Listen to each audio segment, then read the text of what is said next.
A vila de São Lázaro do Norte era pequena, esquecida entre colinas cobertas por mato e ruínas de antigas fazendas. O tempo parecia não correr ali. As casas tinham paredes rachadas, os sinos da igreja tocavam fora de hora e o vento carregava um cheiro de ferrugem e terra úmida. No centro da praça havia um poço antigo, cercado por pedras escuras e coberto por musgo. Chamavam-no de Poço da Promessa. Diziam que fora cavado no século passado por escravos fugidos, e que em suas águas vivia algo que não era de Deus. A crença popular dizia que quem jogasse uma moeda ali e fizesse um pedido com fé teria seu desejo atendido, desde que aceitasse pagar o preço. Ninguém sabia o que era esse preço, apenas que o poço nunca esquecia. Mateus Ribeiro conhecia essas histórias desde menino, mas nunca acreditou. Cresceu ouvindo as rezas da avó e as lendas dos vizinhos, achando tudo uma forma de esconder a crueldade das pessoas por trás de superstições. Com o tempo, tornou-se homem de negócios, dono de terras e ambições. Só acreditava no que podia tocar. Só temia o que podia ver. Mas naquele ano, tudo desabou. Mateus havia confiado a 3 sócios o projeto de uma pedreira. Juntos, abriram caminho nas montanhas e prometeram riqueza para o vilarejo. Mas, quando o negócio começou a render, os sócios o traíram. Falsificaram documentos, desviaram o dinheiro, e o deixaram com dívidas impagáveis. Perdeu as terras, a casa, a dignidade. E a esposa, cansada da ruína, foi embora levando o filho pequeno. Em poucas semanas, Mateus passou de senhor respeitado a figura de pena e deboche. Vagava pelas ruas com o olhar perdido, ouvindo os cochichos de quem antes o cumprimentava com reverência. Numa noite sem lua, embriagado, ele foi até o poço. A vila dormia, exceto pelos grilos e pelo vento que gemia nas frestas das casas.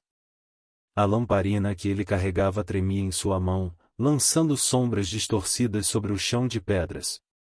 O poço estava ali, imóvel e silencioso, como se esperasse. Mateus parou diante dele e ficou olhando por longos minutos. A escuridão lá dentro parecia viva. Um cheiro de umidade e ferrugem subia do fundo, misturado a algo mais, algo doce e rançoso, como sangue antigo. Pegou o bolso da calça e tirou 3 moedas. As mesmas que guardava desde o dia em que tudo desmoronou. As olhou uma a uma, lembrando dos rostos de cada traidor: Augusto, o advogado arrogante que o enganou com as assinaturas, Paulo, o contador que desviou o dinheiro, e Silveira, o próprio amigo de infância, que convenceu os outros a deixá-lo de fora. Mateus murmurou os nomes. As moedas brilharam à luz da lamparina. Então, ele as atirou no poço. O som das quedas foi abafado. Nenhum eco retornou. Ele ficou ali, parado, esperando. Mas o silêncio era absoluto. Até que algo se moveu lá embaixo. Foi sutil, um rumor de água sendo mexida, um sopro de vento que não deveria estar ali. Mateus inclinou-se sobre o poço, tentando ver o fundo. Não viu nada, apenas um reflexo distorcido do próprio rosto. Mas por um breve instante, o reflexo sorriu. Ele recuou, tropeçando.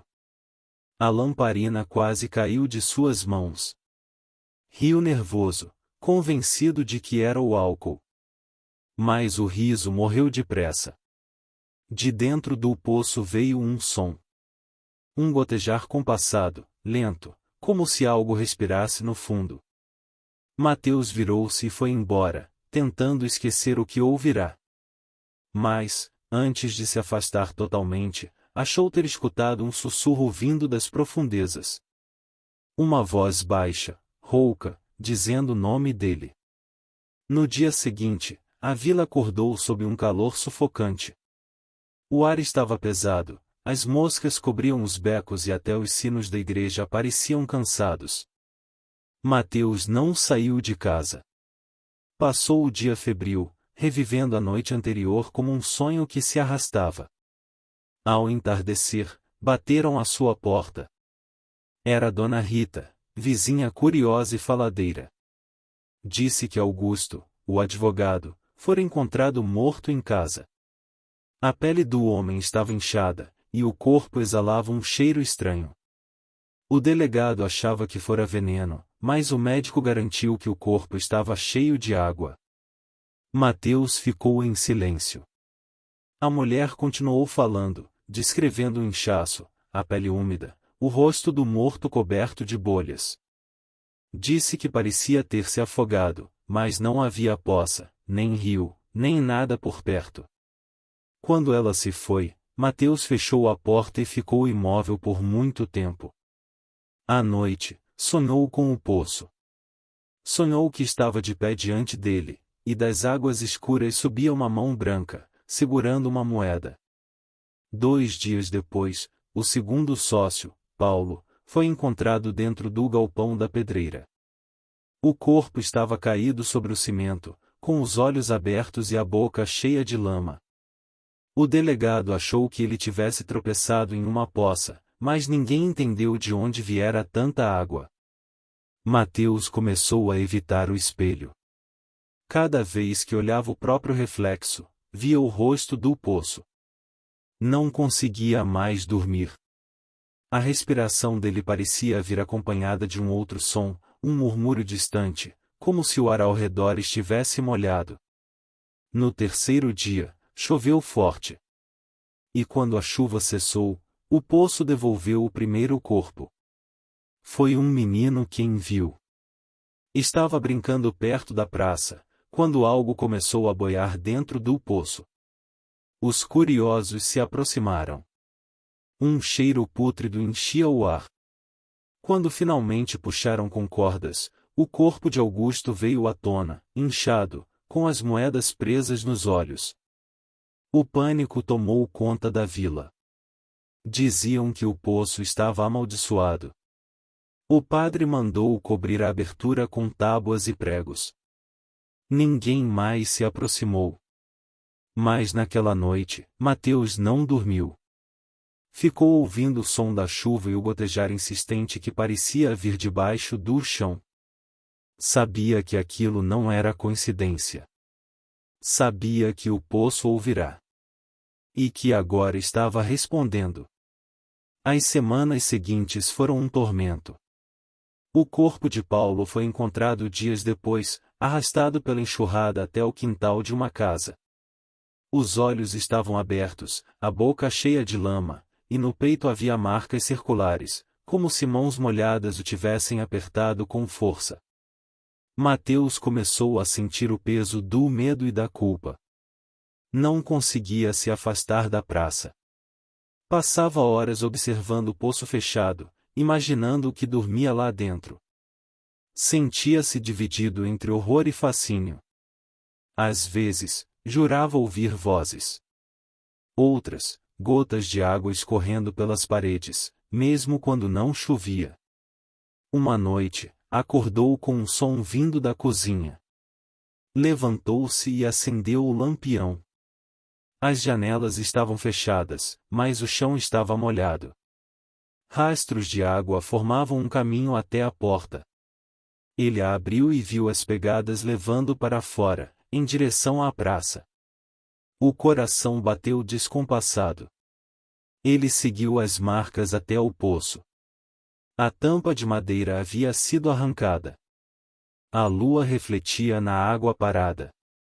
Mateus se aproximou e olhou lá dentro. Havia algo subindo. Lentamente, uma massa escura emergia do fundo. Não era apenas água. Era como se o poço estivesse sangrando. Bolhas estouravam, e o cheiro de ferro e podridão se espalhou.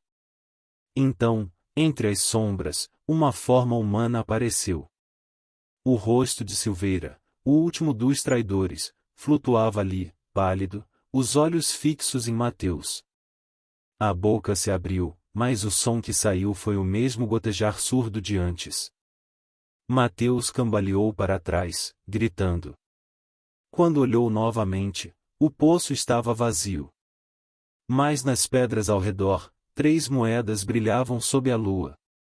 Na manhã seguinte, Silveira foi encontrado morto na estrada, o corpo encharcado, mesmo com o tempo seco. Os moradores começaram a fugir da vila. Diziam que o poço estava vivo, que havia tomado gosto pela morte. Outros acreditavam que Mateus o havia despertado. E o próprio Mateus começou a acreditar também. O que ele não sabia é que o preço ainda não estava pago. O poço havia atendido sua promessa. Mas agora queria o que lhe pertencia. Depois da morte de Silveira, a vila mergulhou num silêncio desconfortável. Os sinos da igreja deixaram de tocar. Os poucos moradores que restavam andavam com pressa, desviando o olhar da praça como se temessem ser vistos por ela. E no centro, coberto por tábuas que apodreciam mais rápido do que deveriam, o poço da promessa esperava. Mateus já não dormia. A pele empalidecera, as olheiras se aprofundaram. Passava os dias trancado, mas sempre terminava as noites diante do poço, como se alguma força invisível o arrastasse até lá. Cada passo ecoava na praça vazia. O vento fazia os galhos roçarem uns nos outros como ossos se encontrando.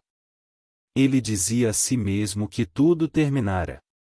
Os 3 estavam mortos. Sua vingança, de algum modo inexplicável, fora cumprida. Mas dentro dele, uma sensação latejava. Algo faltava. Algo observava, esperando o momento certo para se revelar. Nas noites mais quentes, ele sonhava com água.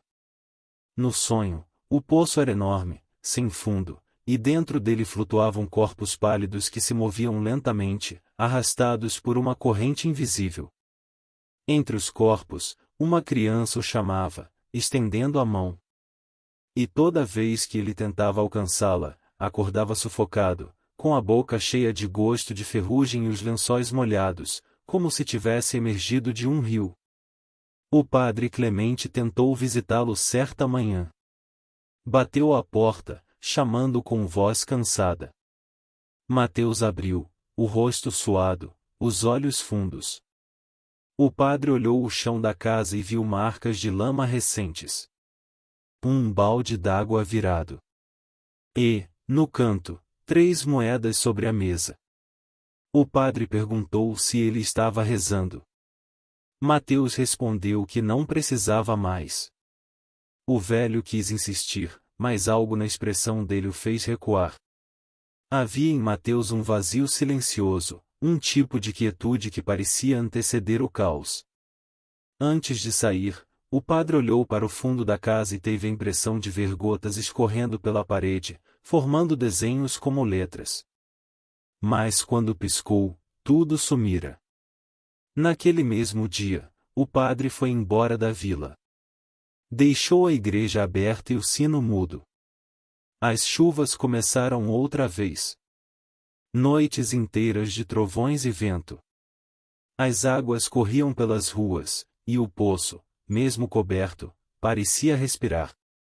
As tábuas estufavam, tremiam, soltando um som oco que lembrava gemidos. Mateus observava da janela. Em certos momentos, jurava ver algo se mover debaixo da tampa, um vulto que tentava subir. Mas toda vez que saía para conferir, a chuva aumentava e o poço permanecia quieto. Na terceira noite de tempestade, ele ouviu batidas na porta. Eram 3. Lentas. Molhadas. Mateus ficou imóvel. A lamparina tremia, lançando sombras pelo quarto. As batidas se repetiram. Quando criou coragem para abrir, não havia ninguém. Mas no chão, havia pegadas. Pequenas, descalças, cobertas de lama. Iam até o centro da casa e paravam diante da mesa onde estavam as moedas. Mateus olhou fixamente. Uma das moedas estava virada. Naquela noite, ele não conseguiu mais fechar os olhos. A cada relâmpago, via a silhueta de alguém parado na janela, uma criança, encharcada, olhando para dentro. Os dias seguintes foram piores. A água começou a subir nos cantos da casa, mesmo sem chover. O assoalho rangia, como se algo rastejasse por baixo. O ar cheirava a mofo e ferro. Mateus tentou fugir. Arrumou uma mala, saiu pela estrada de terra, caminhou até onde o mato engolia os limites da vila. Mas a certa altura, percebeu que o chão estava ficando úmido. Cada passo fazia um som de lama. E quando olhou para trás, viu as mesmas pegadas pequenas, acompanhando as dele. O medo fez correr. Correu até cair de joelhos. O barulho de água o cercava, embora não houvesse rio por perto. Quando ergueu os olhos, viu o poço.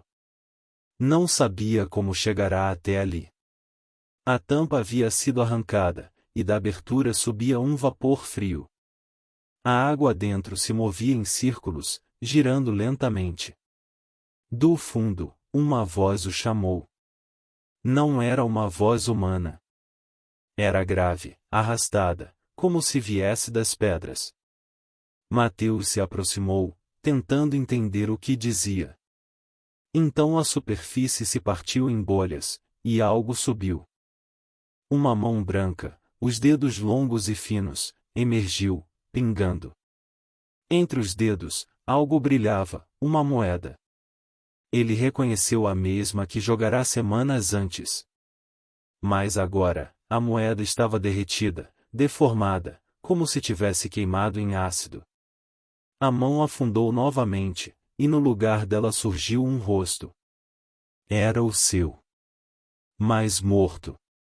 Os olhos vazios, a pele azulada. Mateus gritou e correu, mas o chão cedeu sob seus pés. A lama o engoliu até os joelhos. O poço parecia rir, fazendo sons de bolhas e estalos. Conseguiu se soltar e fugir, tropeçando até sua casa. Quando entrou, percebeu que tudo estava encharcado. As paredes escorriam água, e no centro do quarto havia um espelho. No reflexo, ele viu o poço atrás de si. Mas quando virou, só havia a parede. Naquela noite, o poço devolveu o quarto corpo. Um homem que ninguém conhecia. Mas no bolso do cadáver, encontraram algo, um pedaço de papel amassado, com o nome de Mateus escrito à mão. Os poucos moradores restantes começaram a murmurar que o poço escolhera um novo dono. E que aquele que o despertava deveria pagar com sua alma.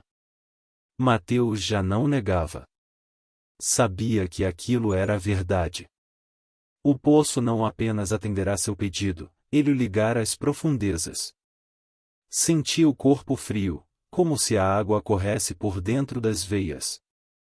Às vezes, sonhava que não precisava mais respirar.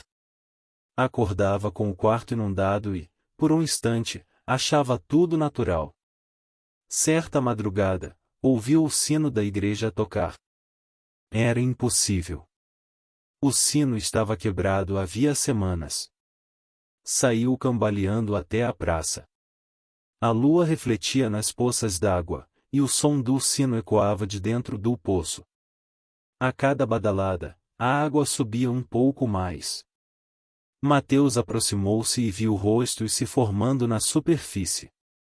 Os 3 homens mortos, olhando para ele, sorrindo com bocas cheias de lama. Atrás deles, algo maior se movia. Uma sombra disforme, antiga, feita de escuridão líquida. Ela subia lentamente, e o poço tremia. A voz voltou, arrastada e profunda. Dizia que o desejo fora cumprido. E que todo desejo cobrado em sangue precisava de um novo sacrifício. Mateus caiu de joelhos. Pediu perdão, chorando. Prometeu nunca mais pedir nada. Mas o poço apenas devolveu seu reflexo, sorrindo. E no reflexo, ele viu que seus olhos agora eram negros. No amanhecer, o poço estava transbordando. A praça coberta por uma água densa, turva, com cheiro de ferro e apodrecimento. Mateus não foi mais visto. Dizem que, às vezes, quando a chuva enche as ruas e o vento sopra de leste, dá para ouvir moedas caindo lá dentro. E quem olha de perto jura ver o rosto de um homem no fundo, movendo os lábios em silêncio. Outros afirmam que ele não morreu, que tornou-se parte do poço, condenado a ouvir os pedidos dos outros. E toda vez que alguém joga uma moeda e faz uma promessa de vingança, uma nova voz responde das profundezas: o preço será pago. E o eco que vem depois soa como risos afogados. O poço da promessa ainda está lá, coberto de ervas e lembranças. Os moradores evitam passar perto, e as crianças são proibidas de brincar na praça. Mas o poço nunca seca. Mesmo nos verões mais quentes, suas águas continuam se movendo, respirando. E às vezes, quando o sol se põe e o ar fica pesado, é possível ouvir o barulho suave de moedas caindo. Como se alguém lá embaixo ainda estivesse esperando, cumprindo desejos e escolhendo quem será o próximo preço. Anos se passaram desde que Mateus desapareceu. A vila de Pedra Clara foi lentamente se esvaziando. O poço permaneceu no mesmo lugar, silencioso, encoberto por mato e esquecimento. O tempo tratou de cobrir suas bordas com musgo e raízes. Mas, sob a terra, as águas jamais pararam de se mover. Alguns diziam que o poço agora dormia.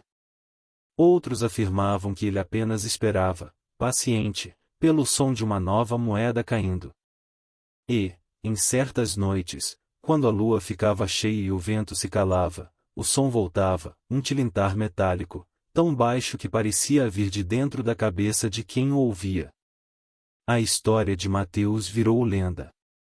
As pessoas contavam que ele havia sido engolido pela própria vingança, que o poço transformará em seu guardião. Outros, mais supersticiosos, diziam que a cada geração alguém inevitavelmente acabava sendo atraído por aquele círculo de pedra. Que o poço tinha sede de promessas. E então, uma nova geração chegou à vila. Clara viera de longe. Era pesquisadora de mitos e superstições populares. Seu projeto buscava lugares marcados por histórias de pactos e castigos. Quando ouviu falar do Poço da Promessa, achou que seria apenas mais uma das lendas criadas para explicar mortes antigas. Alugou uma casa no limite da vila, uma construção abandonada há décadas, que ficava próxima à praça central. Os moradores a evitaram desde o primeiro dia. A mulher da mercearia se recusava a olhar nos olhos dela. Um velho que vendia lenha murmurou que era melhor ela partir antes da próxima chuva. Mas Clara não acreditava em maldições. Acreditava em memória coletiva, em medo transformado em narrativa. E naquela primeira noite, sentou-se diante do poço, gravador em mãos, anotando cada detalhe. A tampa de madeira estava apodrecida, e parte dela havia cedido. Do interior, vinha um cheiro de terra molhada e ferro velho. Ela jogou uma pedrinha, esperando ouvir o som da queda. Mas o eco nunca veio. Nos dias seguintes, Clara vasculhou os arquivos da antiga paróquia, agora tomada por mofo e silêncio. Entre papéis rasgados e registros borrados, encontrou o nome de Mateus. O padre Clemente havia escrito um diário, e nas últimas páginas, falava de um homem atormentado pelas vozes da água. Havia uma passagem que dizia: ele me contou que o poço respira. Disse que cada moeda lançada é um coração que afunda. Que o preço da vingança é sempre o mesmo, alguém precisa ficar para receber as próximas promessas. Clara releu aquelas linhas várias vezes. Pareciam metáforas, mas a grafia tremida, o tom desesperado das últimas anotações, e havia algo ali que ela não conseguia explicar. Na sexta noite, começou a chover. O som das gotas no telhado ecoava pelo quarto vazio. Clara acendeu uma vela e abriu o caderno de anotações. Queria registrar tudo, o mito, o local, as coincidências. Mas então ouviu algo vindo da praça. Um barulho metálico. Como uma moeda caindo na água. Ela se levantou, sem entender. A chuva caía fina, quase transparente. Saiu debaixo do alpendre e caminhou em direção ao poço. Ao se aproximar, percebeu que a água dentro estava subindo. Não era normal. Mesmo com chuva, o nível nunca aumentava tanto. E então ela viu algo boiando. Primeiro achou que fosse uma folha, mas era redondo, brilhante. Uma moeda. Clara se abaixou para pegá-la, e quando os dedos tocaram a superfície, sentiu um frio tão profundo que o corpo inteiro estremeceu. A moeda grudou em sua pele. Ela tentou soltá-la, mas não conseguiu. O metal parecia vivo, pulsando como um coração. De repente, a água escureceu. Bolinhas começaram a subir, e a voz que outrora chamara Mateus ecoou de novo, rouca e arrastada. Quem pede, paga. Clara tropeçou para trás, caiu na lama e saiu correndo. Mas algo se movia dentro do poço. A água começou a transbordar, escorrendo pela praça, misturando-se à chuva. Quando chegou à casa, olhou a mão. A moeda havia desaparecido. Mas no lugar dela, na palma, havia uma marca circular, vermelha e ardente, como se tivesse sido queimada. As noites seguintes foram um tormento. Ela sonhava com o poço chamando seu nome. Via o rosto de Mateus sob a água, imóvel, com os olhos abertos. E atrás dele, um vazio que respirava. Tentou ir embora. Arrumou as malas, chamou um táxi, mas o carro nunca chegou. O motorista que vinha buscá-la derrapou na estrada e jurou ver uma criança parada no meio da chuva, pedindo carona. Depois disso, ninguém mais quis entrar na vila. Clara ficou sozinha. A chuva não cessava. O poço, agora, sussurrava o tempo todo. Chamava por ela, repetindo seu nome entre as gotas. No 8º dia, cedeu. Voltou à praça, descalça, exausta, como se estivesse sendo guiada. O vento cessou, e por um instante, o mundo pareceu suspenso. Ela olhou dentro do poço e viu reflexos. Não eram seus. Eram dezenas de rostos, uns jovens, outros envelhecidos, todos com o mesmo olhar vazio. E no centro, o rosto de Mateus. Mas agora ele sorria. A voz voltou, calma e clara. Uma promessa não morre. Apenas muda de dono. Clara entendeu. O poço precisava de alguém para continuar recebendo os desejos. E ela, sem perceber, já havia feito o seu, quando tocou a moeda, desejou compreender. O poço lhe daria compreensão, mas cobraria com o mesmo preço de sempre, o corpo, a voz e a alma. Ela olhou para o fundo e viu a marca em sua mão brilhar. A água se ergueu, silenciosa, envolvendo-a. Não houve grito, nem resistência. A superfície se fechou sobre ela como uma tampa invisível, e tudo voltou ao silêncio. Quando a chuva cessou, a vila acordou estranhamente limpa. O poço estava seco, pela primeira vez em décadas. No fundo, apenas uma moeda brilhava sob a luz da manhã. Mas ninguém ousou tocá-la. Nos meses seguintes, novos moradores começaram a chegar. A vila parecia renascer. A praça foi reformada, o poço cercado com grades. Clara nunca foi encontrada. O diário dela foi achado sobre a mesa, seco, com uma última frase escrita à mão. Prometi entender. Agora sou parte do que estudo. Nos anos seguintes, quando turistas passavam por Pedra Clara, contavam sempre a mesma coisa. Às vezes, ao fotografar o poço, aparecia o reflexo de uma mulher com os olhos abertos demais, olhando para quem tirava a foto. E, se alguém jogava uma moeda, um som metálico devolvia o gesto, como se outra moeda caísse de volta.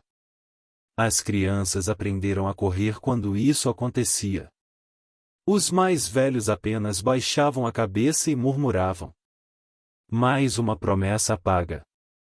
E assim o poço continuou, século após século, respirando na terra, alimentando-se de desejos e arrependimentos. Aqueles que jogavam moedas nunca percebiam o que realmente faziam. Mas, nas profundezas, algo sempre observava. Um eco que pertencia a Mateus, a Clara, e a todos que um dia ousaram pedir. O poço da promessa nunca pedia nada impossível. Ele apenas cobrava o que já estava destinado. E toda vez que uma nova moeda tocava a água, o som ressoava como um sussurro vindo do outro lado. Que assim seja. Se você gostou dessa história, deixe um like e se inscreva no canal. Obrigado por assistir.